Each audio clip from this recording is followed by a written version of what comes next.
about male ejaculate and fertility, and then female menstrual cycle. And that's all you're going to be responsible for out of chapter 20. That's the end for the semester.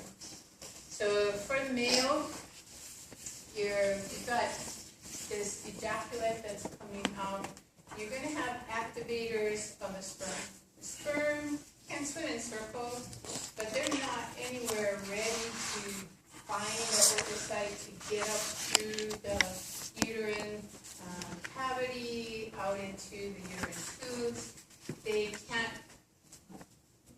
break down the glomerular cell attachments yet. So they have to come in contact with secretions from the accessory glands. So the seminal, vesicle secretions, and prostate secretions. Also, along with those activators of the sperm for the final maturation in the female tract, you also have things that will help to try and keep the sperm alive in the female tract. Because the female tract is a hostile environment. The female is set up to protect herself from bacterial invasion. She's got her own bacteria in there that are making a very acidic vagina. The sperm, guys, are very delicate. They will die if they come in contact with this acid environment. They also get beat up on the way out. So you Sounds like real life. real life, yeah. About 45% of the sperm that are deposited in the female tract are dead on arrival. So you lost almost half your population right there. And then some of them are on the outside of the ejaculate, and they're coming in contact with the acid environment, and they're dead. And then some of them won't completely mature in the female tract, and they won't go anywhere. And then you've got some that are going up, following the cervical mucus, and maybe make it into the uterine cavity. And then some of them are swimming around in there, and they never find the fallopian tube. And the ones who do find the fallopian tube, some turn right and some turns left. And so you get maybe 50% of each going to each uterine tube. Most of the time, there's only one oocyte. It's in one uterine tube. So everybody who turns left and the oocyte's on the right, they're wasted. So you need a huge population of sperm to get successful fertilization. And between 50 million and 150 million is the normal number of sperm in ejaculate.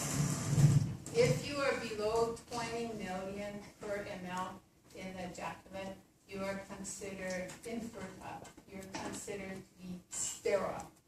So if you are below 20 million, you're going to require assistance. So they're going to collect your sperm and separate out the dead ones, and then collect some more, and then get enough that they might then be able to fertilize an egg outside the body, and then dump the uterus of the female, and it will develop.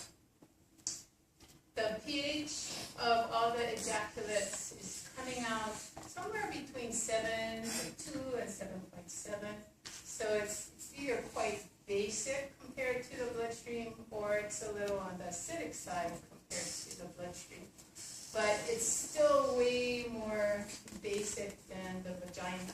So it's helping to neutralize that environment in the vagina.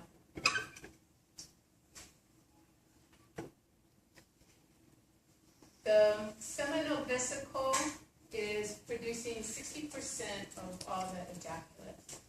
And the functions of the seminal vesicle is going to, or secretions, it's going to have a lot of fructose.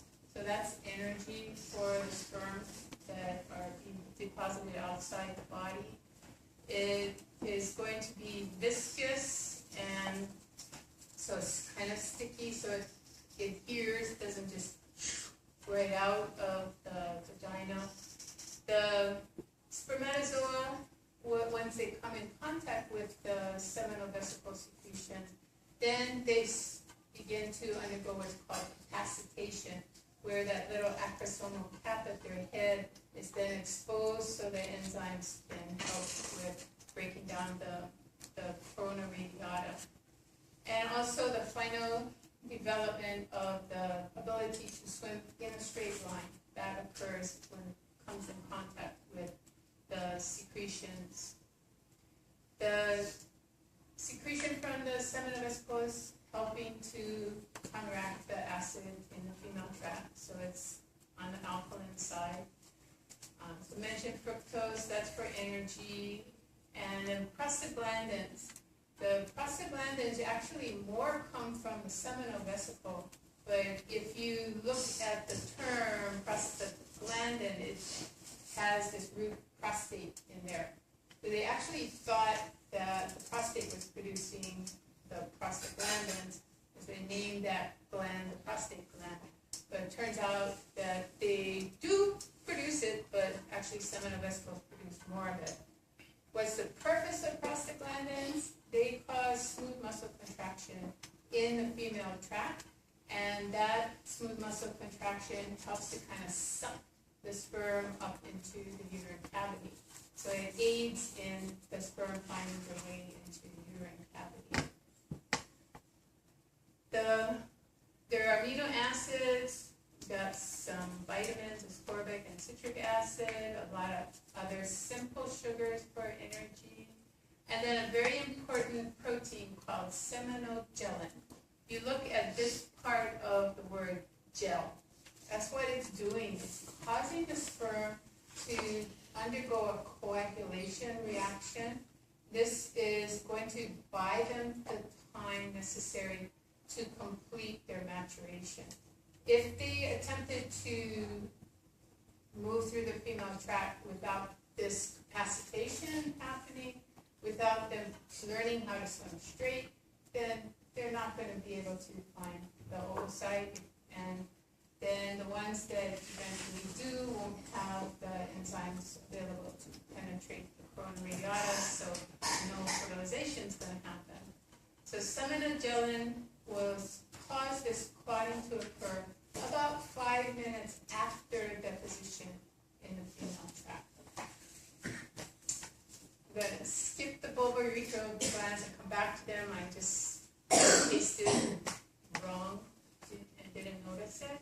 So prostate gland is the largest of the accessory glands, but it's about 25%. The size of the prostate depends on testosterone. Testosterone drives the development of the prostate, but also later in life it causes the gland to hypertrophy, which puts pressure on the prostatic urethra, and then you have urinary problems, can't clear the bladder, and it also drives prostate cancer. So the higher your testosterone is, the more aggressive the prostate cancer is going to be. Guys, you're going to get prostatic hypertrophy, you're going to get prostate cancer. It depends on how aggressive the tubes are, that how much problems you're going to have. So usually around 55, 65 years of age, you're going to find that you're going to have prostate problems. Because testosterone drives prostate cancer, in order to control it, they're going to try and crash the testosterone. So they're going to give you some drugs that will take away the luteinizing hormone that goes to the testes, that then stimulates the Leydig cells to produce the testosterone. So by inhibiting the Leydig cells, then testosterone levels go down. Reaction to that, muscles get weak, balance gets bad, you have problems that way. The pH of the prostate is kind of on the acidic side, but it's still way more alkaline than the vagina, so it also helps with neutralizing the female tract. This is whiter than the seminal vesicle secretion. That's kind of yellowish white. This is milky white. Got citric acid phosphatase. Got an important molecule here called fibrinolysin, an enzyme that is going to break down the clot that was formed by seminogelin. It's going to free up those sperm that have completed their maturation. So now they can follow the stringy mucus from the cervix and get swept up by the smooth muscle contractions due to the prostaglandins, and then get through the cervix and into the uterine cavity. So fibrin, O, and then lysine. So it's breaking down the fibrin of the clot. This is producing anti-clotting, well, it is an anti-clotting if it was. It doesn't activate till about 20 minutes after ejaculation. So the seminogelin reacts 5 minutes after ejaculation. You got about 15 minutes before this fibrinolysin activates, and that buys you the time for the maturation of the sperm. It's also known as prostate-specific antigen, PSA. If you are a male, you've probably heard of PSA. They monitor your PSA. They'll monitor it more and more closely as you get older, because if you're producing a lot of it, it's usually a sign that the prostate gland is getting bigger. Maybe getting bigger because of the hypertrophy, which is benign usually, but it may be getting bigger because of prostatic cancer. So when the PSA levels are high enough that you can pick it up in the blood, then they start checking your prostate to see, well, do you have this hypertrophy, which is going to cause urinary problems and may lead to kidney problems, or do you have cancer developing? Cancer is bad in the prostate because it's so close to pelvic bones and nerves in the spinal cord. It gets into the central nervous system, it gets into the bone, a very, very painful consequence. Other things in prostatic secretions, you've got pepsinogen and lysozyme. Pepsinogen will get activated by the acids in the female tract, and then it can break down any peptides in that area. Lysozyme is helping to kill off the female's bacteria so that they don't attack the sperm. Amylase, you have the female tract, and it is acid because the bacteria there are taking glycogen from the vagina tissue and then aromatizing it and making this fermented acidic environment. So amylase can break down the glycogen for sperm energy. And then you've got some hyaluronidase as well that helps, I'm presuming, with the freeing up of the sperm. Oh, then got bulbourethral glands. These small little glands that are in the floor of the pelvic cavity, they secrete less than 5% of the ejaculate. Most of what the bulbourethral gland secretions do is to lubricate the penile urethra and deacidify the penile urethra. So when the sperm are coming out during ejaculation, they have a nice smooth route out and not an acidic environment, so that more of them have a chance of surviving that transit out of the male. The secretions, again, alkaline. They're going to contain sugars. You got galactose, you got galactosamine, you got galacturonic acid, sialic acid, and methyl pentose. Got something called seminal plasmin. This is coming out, and it's an antibacterial, so it helps with the killing of the bacteria in the female tract, just for sperm survival, not available long term. It also, they believe, helps to keep the male urethra from getting bladder infections. The seminal plasmin, if you get a hold of an older textbook, you might see that the prostate is given credit for seminal plasmin as, or originating from the prostate. This was bad methodology that reached textbooks. It shouldn't be there in the newer textbooks. If it is, then shame on the new people, because it's been known since I was in grad school that the methodology that they used was to get a needle, biopsy needle, but when they went to access the prostate, they went through the bulbourethral gland. It's a small little pea-sized gland, but they happened to go right through it.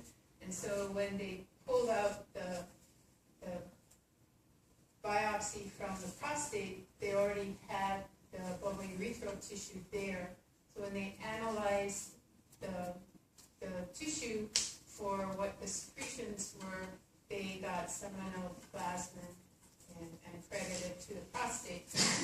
And somebody else accessed the prostate from a different angle and found no seminal gelatin in it.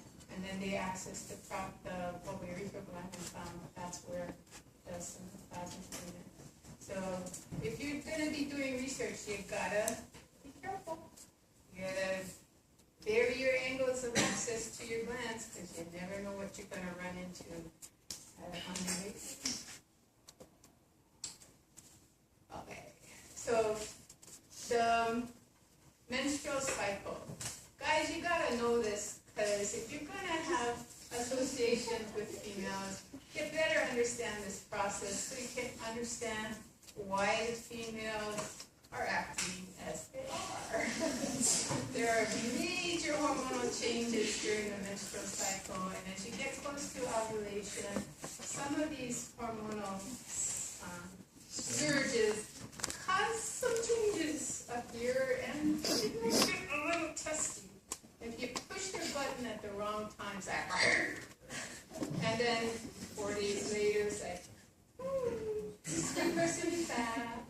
But anyway, okay, so FSH, follicle stimulating hormone. This is going to recruit the primordial oocytes that will then develop to one, usually to the point where it can be ovulated.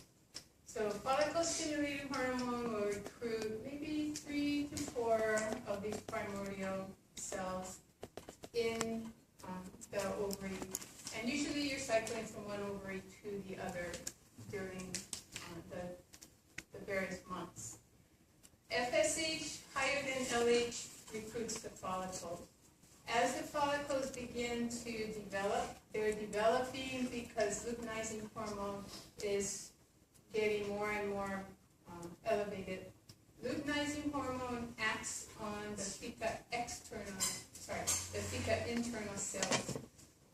They will produce androgens, which then are secreted into the follicle, and the follicular cells will convert them to estrogens. So luteinizing hormone will rise. Follicle stimulating hormone's done its job already, so it's going down with respect to LH.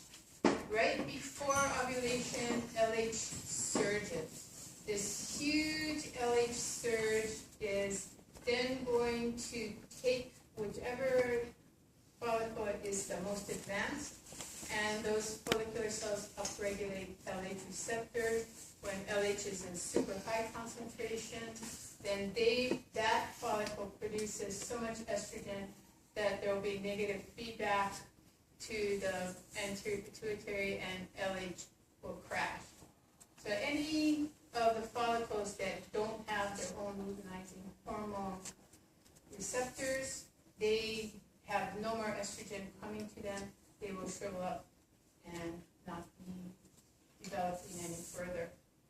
The slight peak in follicle stimulating hormone at the time of the LH surge, but it's still less in concentration than the LH. So it's actually LH that's contributing the most to the changes that will lead to ovulation.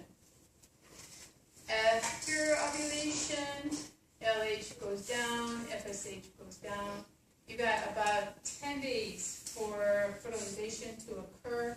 If it doesn't, then you're going to have progesterone crash, and then the endometrial lining will be sloughed off, and then follicle-stimulating hormone will start to be higher than LH to start to recruit the follicles for the next menstrual cycle. So during the period after ovulation, you'll have luteinizing hormone stimulating the maintenance of a corpus luteum. Corpus luteum is the mixing of the remnants of the follicular cells and the theca interna that were androgen-producing cells. They all mix together and start secreting progesterone, which will help with the terminal development of the endometrium. So follicle-stimulating hormone recruits the primordial oocytes. They have simple squamous cells around them. That's how you tell that they are primordial cells. Those simple squamous cells then become cuboidal, and then the layers get more numerous. Those follicular cells that are the cuboidal cells, they're receiving androgens from the theca interna. They will change the androgens into estrogens, and so as they become more numerous, they can produce more estrogen. The estrogens are secreted out of the follicular cell, and the fluid starts to accumulate in between the follicular cells. When the fluid fills a whole side of the follicle, this is referred to as an antrum. The antrum is going to then be part of the pressure building up that will rupture the surface of the ovary and help to ovulate the egg. The remaining follicular cells, theca internum, form the corpus luteum that will be kept secreting progesterone until you don't get fertilization. Get fertilization, this will persist until the placenta and the uterus can produce all the progesterone on their own. And then it will start to shrink down. So in the ovary, you're going to see older corpus luteum, newer corpus luteum, depending on the cycles, how many cycles have occurred in that ovary. Eventually, it turns into a corpus albicans. So approaching the time of ovulation as LH is going up and then surging, you get a huge peak in estrogen production. Estrogen feeds back to the anterior pituitary, shuts off luteinizing hormone. After ovulation, the corpus luteum is going to produce progesterone. Progesterone levels surge. Now estrogen is below progesterone levels. So you've got the uterus building up to get ready for implantation. If 10 days after ovulation, no implantation has occurred, no fertilization has occurred, then progesterone crashes. When progesterone crashes below the estrogen levels, then the menstrual flow starts. So menstrual phase, the first part of the menstrual phase, you've got cells increasing. You sloughed off the cells during the menstrual cycle. Now you've got a maiden cell. You got to replace all this. Kind of wasteful, but that's how humans do it. You build the cells first, and then as you're approaching ovulation, you build up most of that tissue back. And after ovulation, under the influence of elevated progesterone, the tissue gets thicker because you're secreting glycogen into the glands that you've rebuilt. And then 10 days after ovulation, if no fertilization has occurred, then the arteries start to spasm because progesterone is crashing. And then the tissue starts to die and the tissue starts to get sloughed off. And periodically, little bleeding occurs as well. and then you gotta start everything all over again. So most books, they tell you the cycle is around 28 days. How many women here have a 28-day cycle? It's like yesterday. 0 women have a 28-day cycle. Some have a shorter cycle, some have a longer cycle. Sometimes it varies from month to month. Sometimes women will miss a whole menstrual cycle, especially if they're very elite athletes. They don't have a lot of body fat, so they don't have a lot of estrogen production in the adipose tissue. And so they will have an anovulatory cycle and no menstrual cycle, no ovulation occurring. They might think they're pregnant and then, oh, next month, my period, my friend is back. Okay, so that's about it. So only concentrate on men's ejaculation, ejaculate, and those concentrations